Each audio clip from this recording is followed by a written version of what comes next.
পাক ওয়াজ করছেন এ ব্যাপারে, ফামান কানা ইয়ারজু লিকা রাব্বিহি ফালইয়ামাল আমালান সালিহান ওয়ালা ইউশরিক বিইবাদাতি রাব্বিহি আহাদা। আল্লাহ বলেন, রে মাটির মানুষ, আদম সন্তান, তোমরা যদি হাসরের ময়দানে কিয়ামতের দিন মুসিবতের সময় তথা বিচারের দিনে আমি আল্লাহ পাকের দিদার পেতে চাও, সাক্ষাৎ পেতে চাও, তাহলে তোমরা বেশি বেশি করে নেক আমল করবে, ভালো কাজ করবে।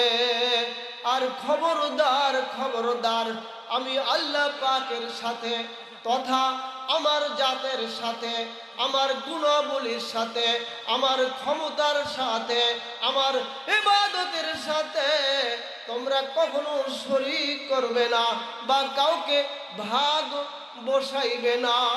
তাহলে আমি আল্লাহ পাক বড় খুশি হইয়া, সন্তুষ্ট হইয়া, আমি আল্লাহ পাক হাসরের ময়দানে বিচারের সময়, বিচারের দিনে আমি তোমাদের সঙ্গে দেখা করব, কথা বলবো, রহমতের দৃষ্টিতে তোমাদেরকে তাকাবো, তোমাদের সাথে মত বিনিময় করব।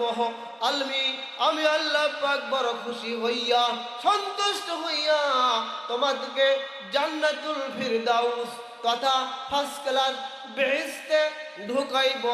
বলুন আলহামদুলিল্লাহ।